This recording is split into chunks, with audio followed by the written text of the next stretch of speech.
Sir हमारी generation में मतलब बहुत सारे युवाओं का क्वेश्चन रहता है कि गर्लफ्रेंड हम रखें या फिर नॉर्मल सी लाइफ जिए, या फिर डायरेक्ट ही मैरिज करें, या फिर गर्लफ्रेंड पहले बनाए फिर उससे मैरिज करें, या फिर क्या करना चाहिए एट द एंड? नहीं, गर्लफ्रेंड तो बनानी जरूरी है। अच्छा। गर्लफ्रेंड तो बनाओ यार, इस उम्र में नहीं बनाओगे तो बुढ़ापे में थोड़ी बनाओगे। अब मैं थोड़ी इस उम्र में गर्लफ्रेंड बनाऊंगा। ये जो एज है 22-23 साल की, दोस्ती करो, गर्लफ्रेंड्स बनाओ, बॉयफ्रेंड्स बनाओ, घूमो फिरो, मौज मस्ती करो, ये उम्र वापस नहीं आने की है। मैं वो दकियानूसी बातों में विश्वास नहीं करता हूँ। और असल बात क्या है, इस उम्र के जो रिलेशनशिप होते हैं ना, 95% रिलेशनशिप सब मौज मस्ती के होते हैं। भूल जाओ कि किसी से शादी होगी और घर बसेगा और बच्चे तुम्हारे उसके साथ होंगे। ये उम्र है मौज मस्ती की, दोस्तों के साथ में एक्सपीरियंस करो नए। और जहाँ तक बात है किसी अच्छे सीरियस रिलेशनशिप में जाने की, तो मैं आपको यही बोलूँगा कि जहाँ तक प्यार की बात है ना जी, सब कुछ उसको दे दो, कोई बात नहीं है। लेकिन जहाँ पे आप शादी की बात करते हो ना, शादी हमेशा ना रिसर्च के हिसाब से करो, कंपैटिबिलिटी चेक के करो, कंपैटिबिलिटी चेक करके करो, आपके ना प्रैक्टिकलिटी चेक करके करो। क्योंकि प्यार मोहब्बत एक अलग चीज़ है, वो एक फीलिंग्स के बेस पे चलने वाला रिलेशन है, वो इमोशंस के बेस पे चलने वाला रिलेशन है। तो ज़रूरी नहीं है कि जिससे आप प्यार करते हो उसी से आप शादी करो। ओके।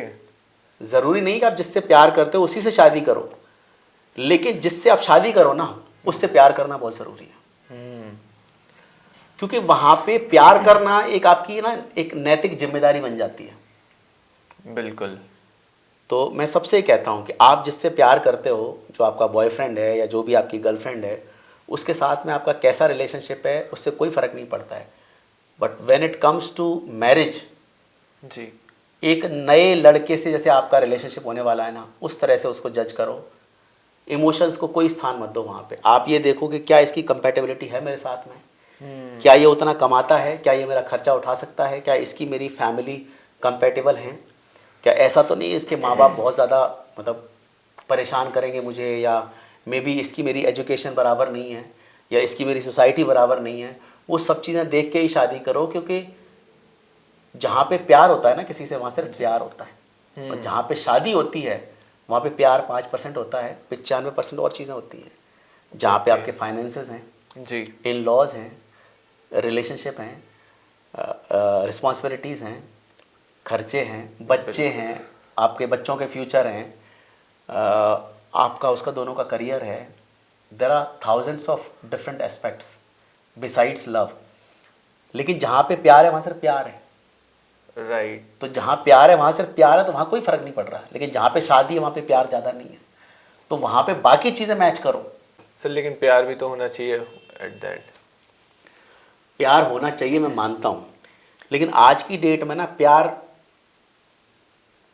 कोई ऐसा नहीं है कि मतलब हम बिल्कुल श्योर हो जाए कि इसी इंसान से हम प्यार करते हैं। क्या आप श्योर हो कि आप जिससे प्यार करते हो आप पूरा 100% उससे प्यार करते हो, या सामने वाला भी आपसे उतना प्यार करता है?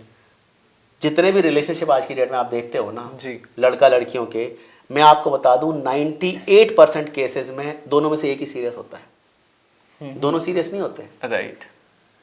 एक ज़्यादा सीरियस होता है, मे बी एक कम सीरियस होता है, या एक झेल रहा होता है, या उसको लगता है यार ठीक है, बढ़िया है, खर्चा बढ़िया उठा रहा है मेरा, घुमा रहा फिरा रहा है, मूवी दिखा रहा है, मस्त है, अपना कोई टेंशन नहीं। लेकिन हमेशा एक ही सीरियस होता है। और किसी भी रिलेशनशिप को चलाने के लिए सिर्फ एक ही सीरियस होना जरूरी है। दोनों का सीरियस होना जरूरी भी नहीं है। क्योंकि कहते हैं ना 36 के 36 गुण मिलना, जी, ये सबसे बड़ी बेवकूफ़ी है। 36 के 36 गुण तो मिलने नहीं चाहिए। 36 के 36 गुण मिले राम सीता के। 14 साल वनवास काटा, बाद में आए अयोध्या, उसके बाद में भी सीता जी को जाके जमीन में समाना पड़ा। तो 36 के 36 गुण मिलने का फायदा क्या रहा?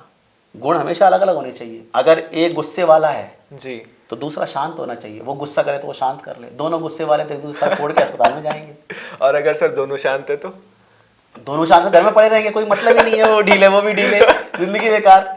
अगर हस्बैंड वाइफ दोनों खर्चीले हैं तो भी दिक्कत। जो कमाई आ रही है भाई, ये कपड़े आ रहे हैं, ये बढ़िया कंप्यूटर आ रहे हैं, और ये लैपटॉप आ रहे हैं, मोबाइल आ रहे हैं, तो पता चला महीने की सैलरी आई 15 दिन में खत्म, उसके बाद में फाफे पड़ रहे हैं 25-26 तारीख को, आटे के पैसे नहीं है। या दोनों लोग ही कंजूस निकल गए तो दोनों का ये हाल है कि साहब एक पैसा भी खर्च नहीं कर रहे हैं, वो 4-4 दिन की सूखी रोटियां खा रहे हैं, बैलेंस, गंदे कपड़े पहन रहे हैं, फटे कपड़े पहन रहे हैं, क्यों? इसीलिए ज़रूरी है कि बैलेंस बनाने के लिए हस्बैंड वाइफ का नेचर ऑपोजिट होना चाहिए। ओके। तो एक खर्चीला है तो एक कंजूस है, तो जो खर्चीला है ना उसको कंजूस रोक लेगा। राइट एक राइट। गुस्से वाला है तो शांत वाला उसको शांत करने की कोशिश करेगा। तो लाइक मैग्नेट के सर दो पार्ट हो गए, साउथ और हाँ, उससे नॉर्थ। क्या होगा, बैलेंस ज़रूरी है। क्योंकि अगर दोनों शकी हुए जी। तो उनकी शादी 4 दिन भी नहीं चलेगी, लेकिन एक शकी हुआ, एक थोड़ा सा पैम्पर करने वाला हुआ तो वो मैनेज करके चल लेगा। राइट। अगर उन दोनों में समानताएं रहीं तो आपके घर में जितने गुण है उतने ही गुण आए, लेकिन अलग असमानताएं हुई तो आपके गुण में घर में ज़्यादा गुण आ गए। बट सर अभी हमारी जो माइंडसेट रहता है ज्यादातर यंगस्टर का कि हमारी जैसी ही मिले हमें। आपकी जैसी मिलेगी तो शादी नहीं चलनी 4 दिन भी। अच्छा। क्यों? जब एक जैसे लोग टकराएंगे तो क्या होगा, ईगो क्लैश होगा। आप भी जॉब कर रहे हो, मैं भी जॉब कर रहा हूँ, जी। आप भी कमा रहे हो, मैं भी कमा रही हूँ। अब मैं तुम्हारे बाप से नहीं दबने की, क्यों कि मैं कमा रही हूँ भैया, मैं क्यों दबूंगी? समझ रहे हो? जी। तो पहले की शादी क्यों अच्छी चलती थी? क्योंकि एक कमाता था, एक घर संभालती थी। घर संभालना भी बहुत बड़ी जिम्मेदारी है। बिल्कुल। बच्चों को पालना, आपके सारे रिलेशनशिप को देखना, आपके शादी ब्याह सब चीज़ मैनेज करना, फैमिली को सब चीज़ देखना है। तो वहाँ पे क्या है कि एक की रिस्पॉन्सिबिलिटी अलग थी, एक की रिस्पॉन्सिबिलिटी अलग थी। राइट। तो वो मैनेज आता था, क्यों? क्लैश नहीं होते थे। अब दोनों पैसा कमा के ला रहे हैं, घर में एक नौकरानी है, वो आपके बच्चों को पाल रही है। अब क्या है कि हस्बैंड क्यों दबेगा? कि वो कमा रहा है। बीवी क्यों दबेगी? क्योंकि वो भी कमा रही है। अब दोनों को दबने को तैयार नहीं है। छोटे छोटे बात पे इशू बन जाते हैं, वो लात मार के चल देगी। क्यों?